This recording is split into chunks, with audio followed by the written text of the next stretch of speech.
What is on tap today at Kuz's Corner?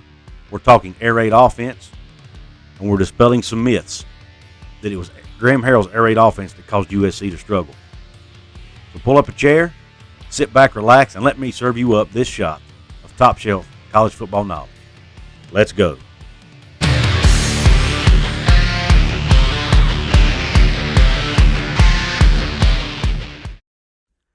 What is up, college sports fans, fellow members of Mountaineer Nation? This is Kuz, and welcome in to another edition of Kuz's Corner. So pull up that chair, and if you like this kind of content, please hit that red subscribe button if you haven't. Please give me the thumbs up if you like this specific video. Please share this out with all of your college sports loving friends, and please drop a comment below. Let me know what you think about this topic, which is the air raid offense, why I think it is effective, will be effective, and why the haters at USC should pipe down about blaming Graham Harrell for their struggles.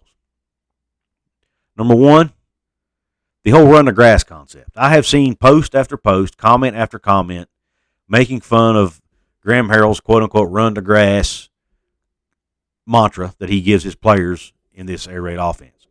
Well, in my opinion, USC fans, with all due respect, that shows that you probably don't understand the air raid offense. That is basically what the air raid offense is built on, is run the grass. Almost every air raid coach uses that terminology, including a whole list of them, which I'm going to go down in a minute, that have been successful. Okay, so to laugh and joke around about that, saying it makes it too easy, is just flat out wrong.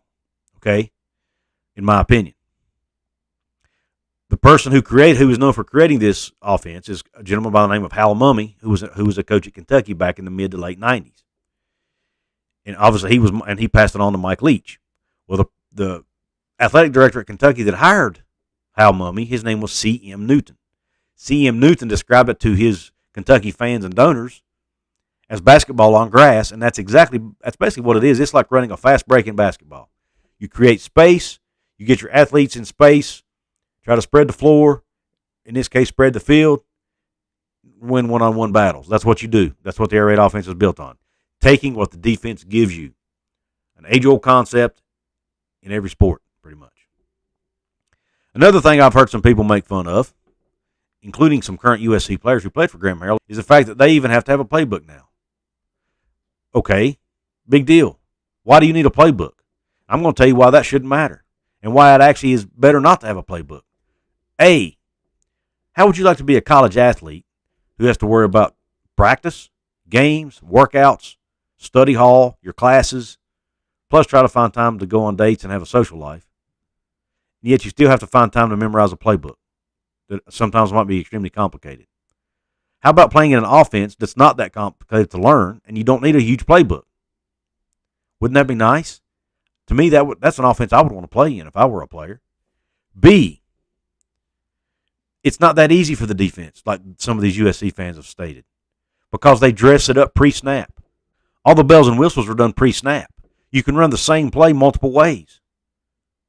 Different motions, different sides of the field, different formations, you name it. You can run the same play multiple ways, and this defense still not know what's coming. Also, it's important to have a quarterback who can read the defense pre-snap. That's why I think JT Daniels is going to be successful here. JT Daniels is intelligent, he's experienced, and he has ran this offense before under Graham Harrell at USC. So he knows what to look for pre-snap and can make adjustments and even change the plays at the line of scrimmage. That's another key in this offense. So to say it's easy, I would have to differ there, because I would say it's pretty darn complicated for a quarterback to have to look out at the defense, know what they're doing, and then change the play within a matter of a few seconds, because, oh, by the way, it's also a hurry-up offense, so they're trying to snap the ball as quick as possible, okay? So you've only got a few seconds to make that decision. C, as to why a playbook is not that important. They rep the plays for this offense at practice over and over and over. This offense can be installed in 3 days, which is another thing that they make fun of. It can be installed in 3 days, but they spend the rest of the time perfecting the offense, perfecting the details, the fine details of it. There's a lot of details that go into this air raid. It's not just, hey, run the grass and we'll throw it to you. There's more to it than that, folks. I've been trying to spend time learning more about this. I'm not an expert and never played in it, but I've been watching some podcasts, reading some articles, learning more about this, and there's more to it than you think, okay? But it takes the thinking away from the players. By repping this stuff so many times, over and over and over again, By the time they get into a game, they know exactly what to do. They don't have to think anymore. One of the worst enemies of an athlete, especially a high-performing athlete, is having to think too much. It slows you down. If you can just react and be quick and know exactly where to go and when to go, you're going to be much more successful. And that's another key component of an air raid offense, is guys know where to go and they can react and not think. That's why it works, folks. I've even heard Dana Holgorsen mention that in some of his press conferences when he was here at West Virginia. He said, we don't run a whole lot of plays, but we run a few plays, but we run them to perfection. That's how it works. And I've heard Jordan Leslie, the current defensive coordinator here, talk about how on almost every defensive play, somebody's going to make a mistake. So if a defensive player is going to make a mistake and you're the offense and you're going to run your play to perfection, then you're going to find that mistake in the defense and you're going to take advantage of it. That's another reason I think it works. And let me give you another last point as to why the air raid offense works, okay?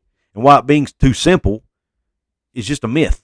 I'm going to give you a list of coaches who have run this offense or who have run it in the past. Obviously, I mentioned Mike Leach and I mentioned Hal Mumme.